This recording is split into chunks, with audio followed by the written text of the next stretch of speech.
आज हम आपको भगवान शंकर की बड़ी ही अद्भुत कहानी सुनाने जा रही हूँ। एक बार भगवान भोलेनाथ पृथ्वी लोक पर भ्रमण के लिए गए तो उन्होंने एक युवा को देखा। वह ईश्वर को दोष देता जा रहा था। वह अपने जीवन से निराश था, दुखी था।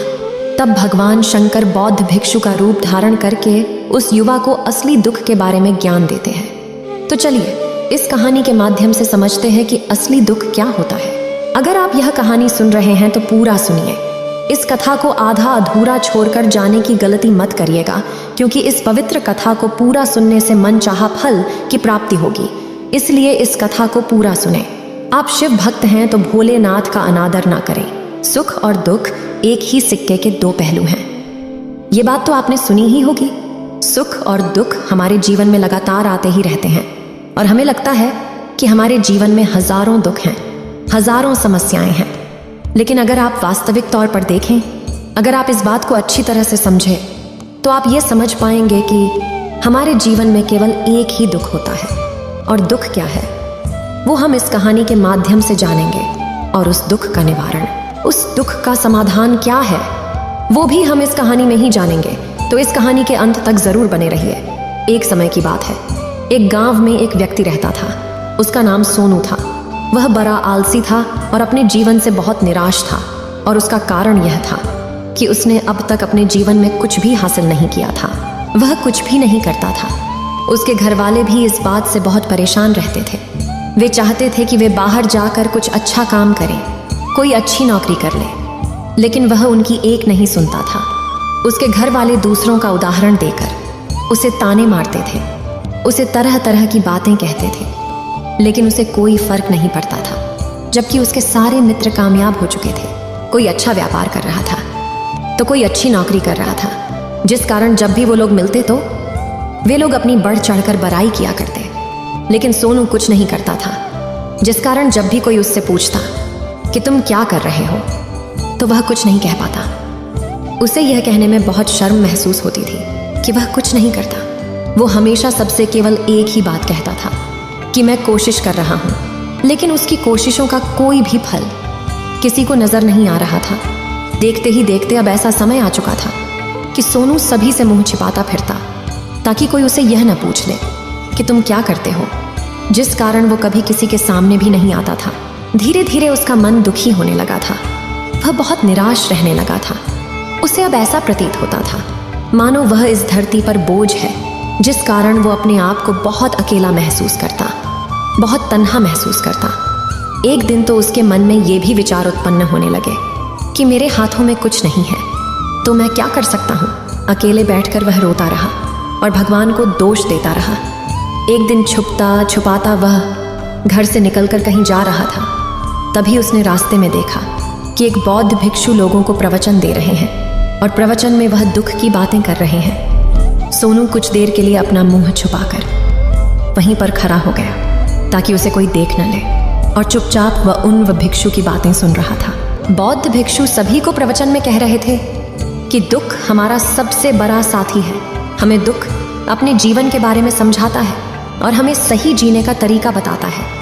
यह हमारे गुरु की तरह है, जिससे हमें सीखना चाहिए।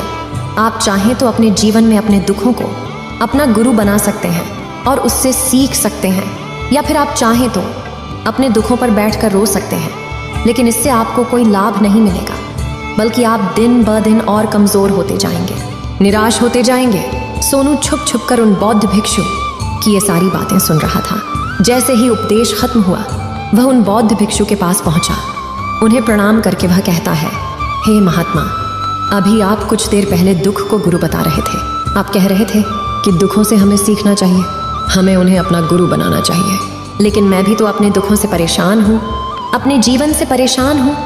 मैंने अब तक जो दुख झेला है, मुझे तो कभी ऐसा प्रतीत नहीं हुआ कि मेरे दुख मुझे कुछ सिखा रहे हैं, बल्कि मुझे तो हमेशा यही लगता है कि वो मुझे पीड़ा दे रहे हैं, तकलीफ दे रहे हैं। पर दुख की पीड़ा बहुत भयंकर होती है। ऐसा लगता है अब इसके बाद हमारा जीवन समाप्त हो जाएगा, इसके बाद हमें कुछ नहीं मिलने वाला, और यहाँ तक कि हमें मृत्यु भी उसके सामने कम लगती है। जब लोग ताने मारते हैं, जब लोग ये कहते हैं कि तुम क्या कर रहे हो, तो मन को बहुत ठेस पहुँचती है। और मैं उनसे कुछ नहीं कह पाता। सोनू की ये सारी बातें सुनकर वो बौद्ध भिक्षुक सोनू से कहते हैं, बेटा तुम्हें क्या दुख है और तुम दुख के बारे में ऐसी बातें क्यों कर रहे हो?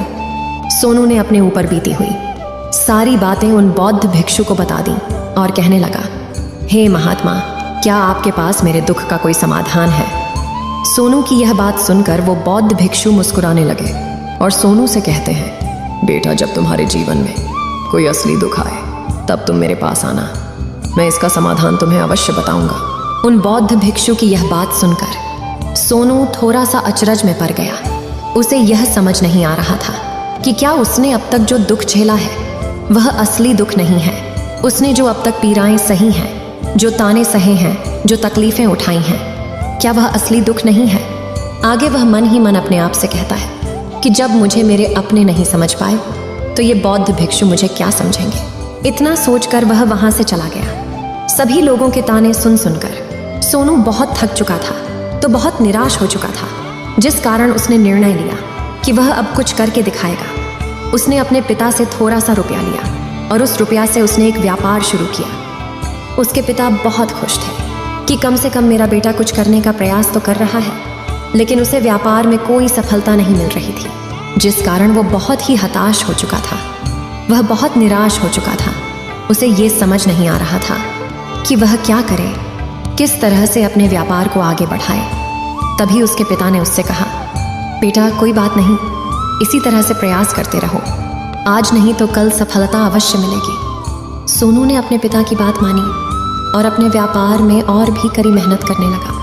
धीरे धीरे उसे सफलता मिलने लगी और फिर उसने रफ्तार पकड़ ली। देखते ही देखते केवल 3 सालों के अंदर वह एक बहुत बड़ा व्यापारी बन गया। अब उसके पास धन दौलत की कोई कमी नहीं थी। लोग जो उसे पहले नापसंद किया करते थे अब उसे पसंद करते थे, उसकी चिंता करते थे, उसके कार्यों की सराहना करते थे। उसके माता पिता भी अब अपने बेटे से बहुत खुश थे और उसकी सफलता से वे अत्यंत प्रसन्न थे। धीरे धीरे सोनू के मित्रों की संख्या लगातार बढ़ती जा रही थी। सोनू के कुछ मित्रों ने उसे यह भी सलाह दी कि उसे अपना व्यापार और तेजी से बढ़ाना चाहिए, उसे और फैलाना चाहिए।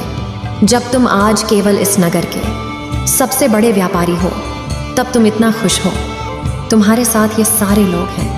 वहीं पर तुम सोचो कि जब तुम इस राज्य के सबसे बड़े व्यापारी बन जाओगे तब तुम्हारे यहाँ पर लोगों की भीड़ लग जाएगी। लोग तुमसे मिलने के लिए समय निकालेंगे। यहाँ तक कि इस राज्य का राजा भी तुमसे मिलना चाहेगा, तुम्हारी तारीफ करेगा, और यदि कभी ऐसी ज़रूरत आन पड़ी तो वह तुमसे धन भी उधार लेने के लिए अवश्य आएगा। सोनू को अपने दोस्त की यह बात बहुत पसंद आई। सोनू ने सोचा कि मेरे मित्र सही कह रहे हैं, मुझे अपने व्यापार को और बड़ा करना चाहिए और फैलाना चाहिए, तभी तो हर कोई मेरे बारे में जान सकेगा, हर कोई मुझे पहचानेगा। उसने बिना देरी किए अपने समय को बिना गवाए अपने व्यापार में और मेहनत करने लगा। लेकिन अब की बार उसके मन में धैर्य नहीं था, जिस कारण उसने कुछ अनुचित कदम उठाए ताकि उसका व्यापार जल्दी से जल्दी और बड़ा हो जाए। उसने कई लोगों से अधिक मात्रा में धन उधार ले लिया, जिससे उसके ऊपर अब काफ़ी ऋण हो चुका था। और इतना ही नहीं, वो यहाँ पर नहीं रुका। उसने अधिक से अधिक मुनाफा कमाने के चक्कर में अपने माल की गुणवत्ता को भी खराब कर दिया, जिससे अब उसके माल में वह बात नहीं रह गई थी जो पहले हुआ करती थी। लेकिन वह अपने मित्रों की बात सुनता रहा। जैसा उसके मित्र कहते थे वो वैसा ही करता चला जा रहा था। यहाँ तक कि उसने अपने व्यापार को और भी तीव्रता से बढ़ाने के लिए अपने दूसरे छोटे व्यापारियों के खिलाफ षड्यंत्र भी रचने शुरू कर दिए, जिस कारण उसके मन में अब पहले जैसा वह सुकून नहीं था। उसे अब रातों को नींद नहीं आती थी। वह केवल एक ही विचार में लगा रहता था कि किस तरह से उसका व्यापार पूरे राज्य में फैल जाएगा और वह इस राज्य का सबसे बड़ा व्यापारी बन जाएगा, जिस कारण वह दिन रात केवल इसी मेहनत में लगा रहता, वह किसका व्यापार जल्दी से जल्दी और बड़ा हो जाए।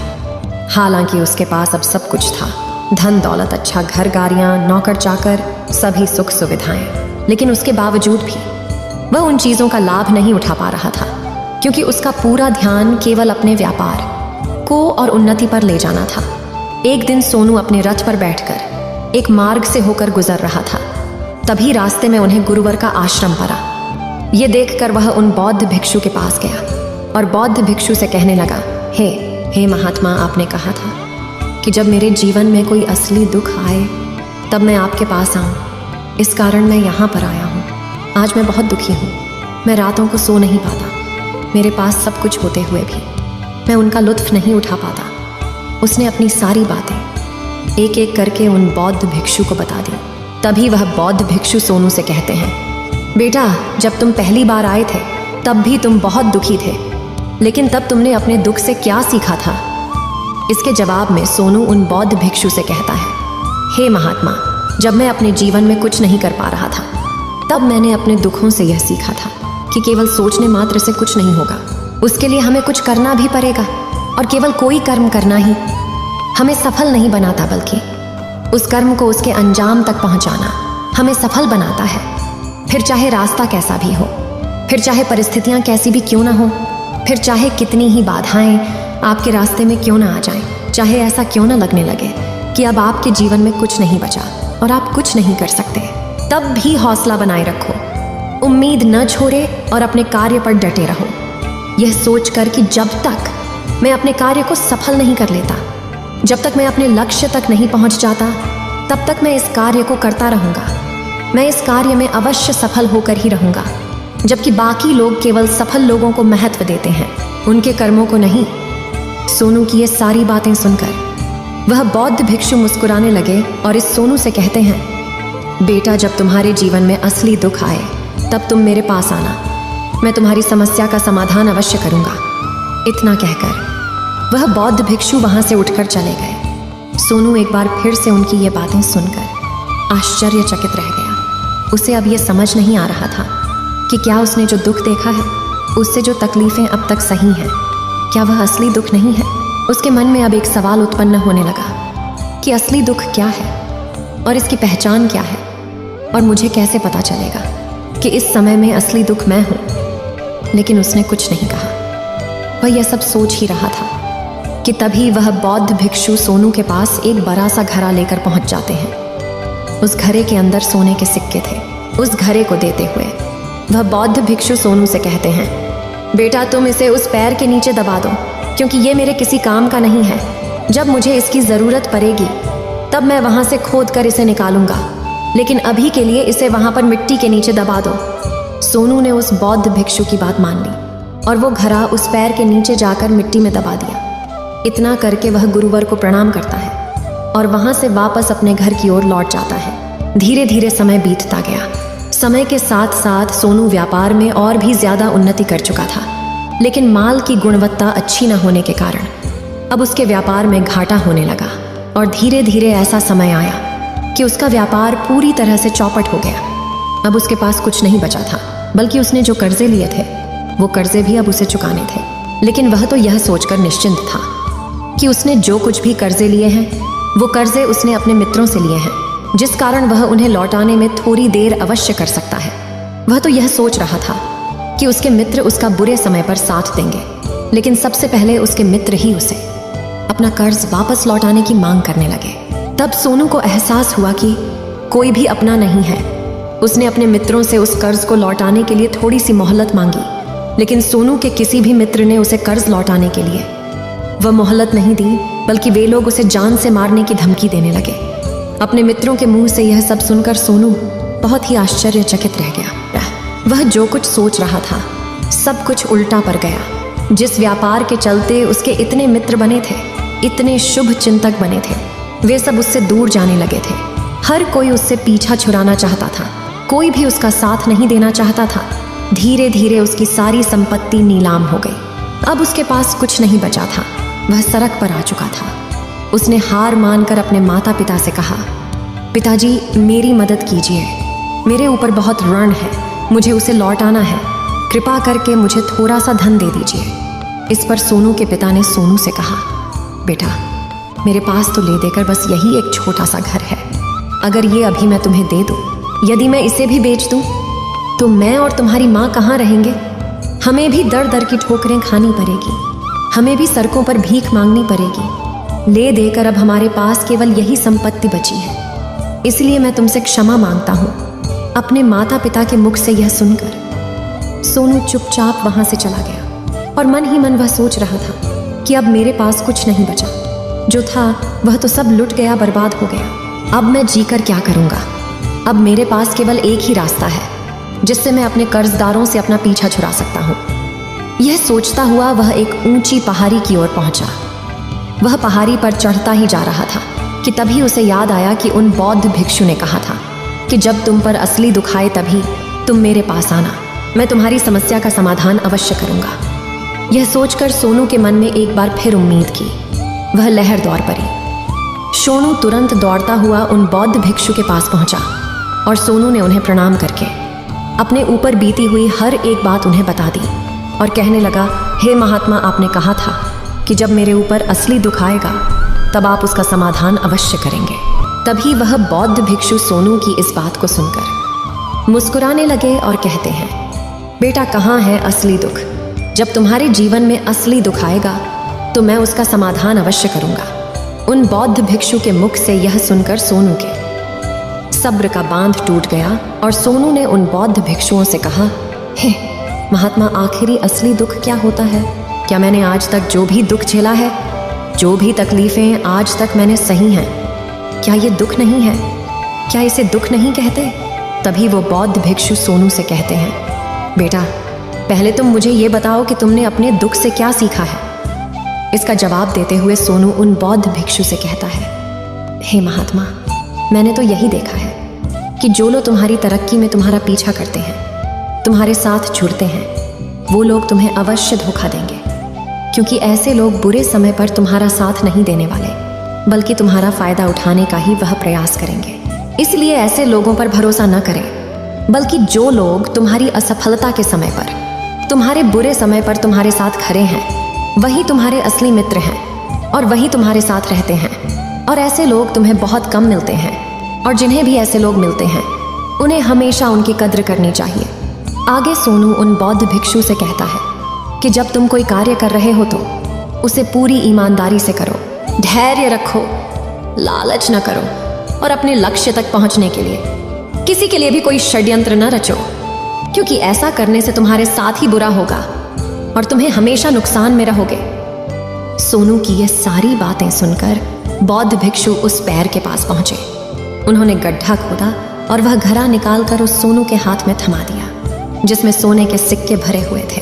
वह घड़ा सोनू के हाथ में थमाते हुए उन बौद्ध भिक्षुओं ने कहा, लो इसे पकड़ो, और जब तुम्हारे जीवन में असली दुख आए तब तुम मेरे पास आना, मैं इसका समाधान अवश्य करूंगा। सोनू अब भी बड़ी अचरज में था। उसे यह समझ नहीं आ रहा था कि आखिर ये असली दुख है क्या, लेकिन उसने अपने हाथों में पड़े हुए उस घड़े को देखा जिसके अंदर सोने के सिक्के थे। ये देखकर उसे मन ही मन ये लगा कि चलो, अब तो थोड़ी सी राहत अवश्य हो जाएगी। मैं अपने मित्र का वो कर्ज लौटा सकूंगा और एक नया व्यापार भी फिर से आरंभ कर सकूंगा। जिस कारण उसने उन बौद्ध भिक्षुओं को प्रणाम किया, उनका धन्यवाद किया और वहां से चल पड़ा। सोनू ने उस सोने के सिक्कों से सभी का कर्जा लौटा दिया और अपने लिए एक बार फिर से नया व्यापार शुरू किया। व्यापार छोटा था, लेकिन अब की बार सोनू बहुत खुश था। उसने पूरी ईमानदारी, मेहनत और लगन के साथ अपने व्यापार पर काम किया और देखते ही देखते एक बार फिर से वह एक बड़ा व्यापारी बन गया। लेकिन अब की बार वो बहुत खुश था, क्योंकि इस बार उसने कोई लालच नहीं की, ना ही किसी के लिए षड्यंत्र रचा, बल्कि उसने पूरी ईमानदारी और मेहनत के साथ अपने व्यापार पर काम किया।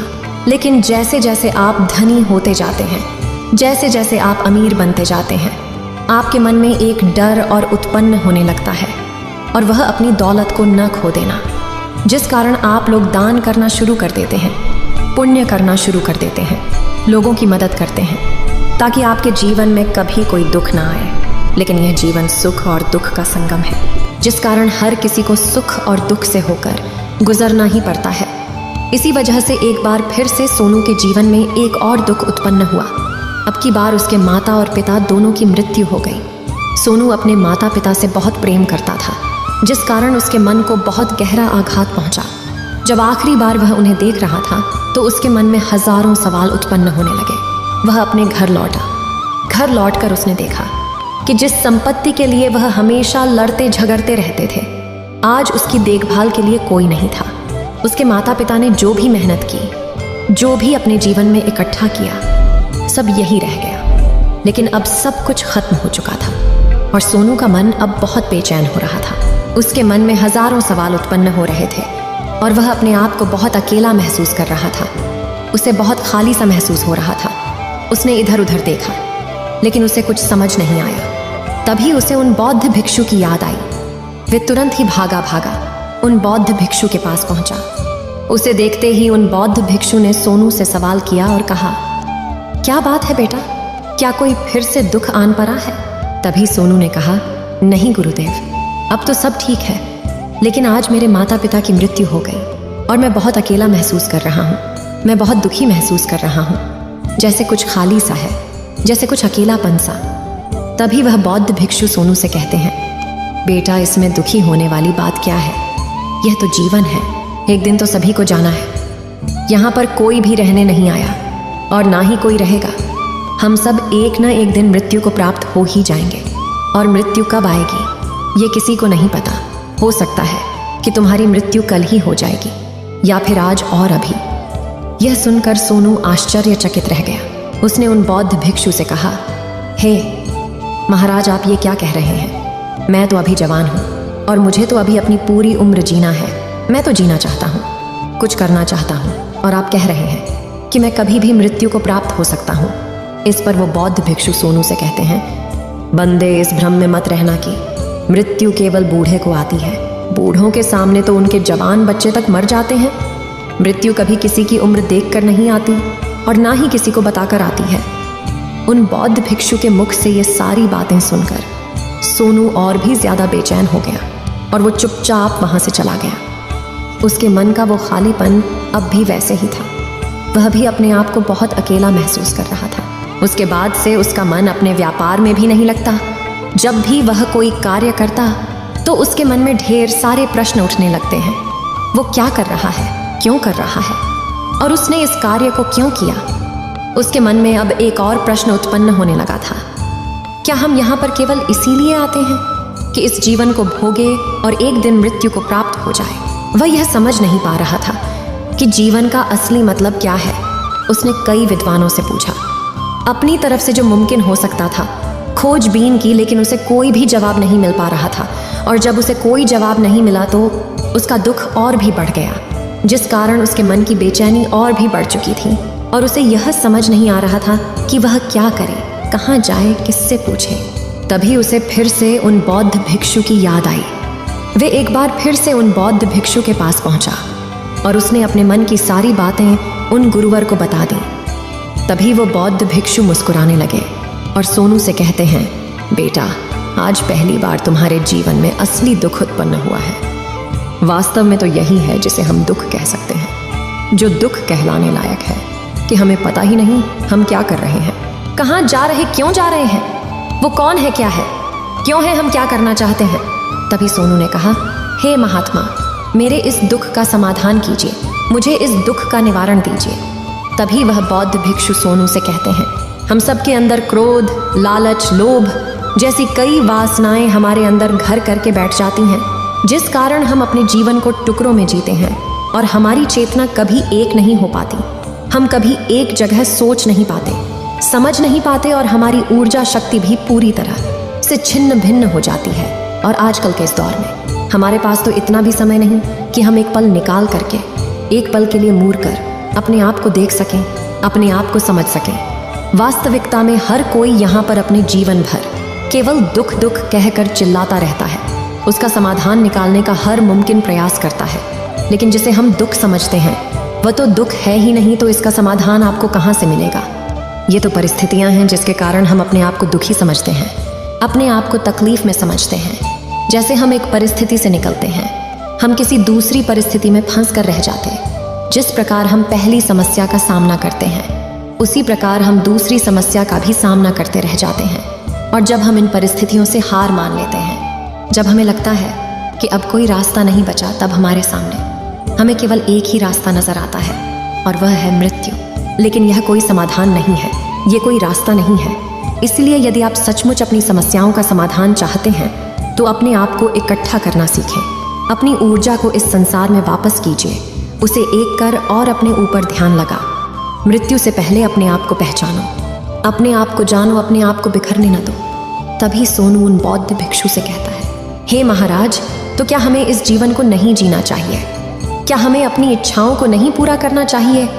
तभी वह बौद्ध भिक्षु सोनू के इस सवाल का जवाब देते हुए कहते हैं कि हमें किसी से भी लगाव नहीं रखना चाहिए, हमें अपनी इच्छाओं को मार देना चाहिए, हमें संपत्ति इकट्ठा नहीं करनी चाहिए, क्योंकि हम मनुष्य की इच्छाएं, कामनाएं, वासनाएं ऐसे होती हैं जैसे मानो कि एक पर्वत से गिरता हुआ झरना, जिस पर किसी का नियंत्रण नहीं है सिवाय देखते रहने के और परेशान होने के। लेकिन जब तुम अपने ऊपर ध्यान देने लगते हो तब तुम अपने आप को पहचान जाते हो, समझ जाते हो, तब तुम इस पर नियंत्रण पा सकते हो। तब इच्छाएं भी तुम्हारे वश में होती हैं और फिर तुम चाहो तो उन इच्छाओं पूर्ति भी अवश्य कर सकते हो। गुरुदेव की ये सारी बातें सुनकर सोनू ने गुरुदेव से कहा, हे महाराज, आपका बहुत बहुत धन्यवाद। आपने मेरी सबसे बड़ी समस्या का समाधान आज कर दिया है। मैं आज से अपने आप को एकत्रित करूंगा। गुरुदेव, मानव शरीर में बहुत ऊर्जा है, बहुत शक्ति है, पर वह बेकार के कामों में लग जाती है, जिस कारण हमारा जीवन भी बेकार की चीजों में लगा रहता है। लेकिन हम कभी भी इस पर अपना ध्यान नहीं देते, हम कभी भी अपनी ऊर्जा को केंद्रित नहीं करते, अपने ऊपर कभी ध्यान नहीं देते। हमारा जीवन भी कुछ ऐसा ही है। हम अपने जीवन में हमेशा अपने आप से ऊपर वाले से सवाल करते रहते हैं कि हमारे जीवन में इतना दुख क्यों है।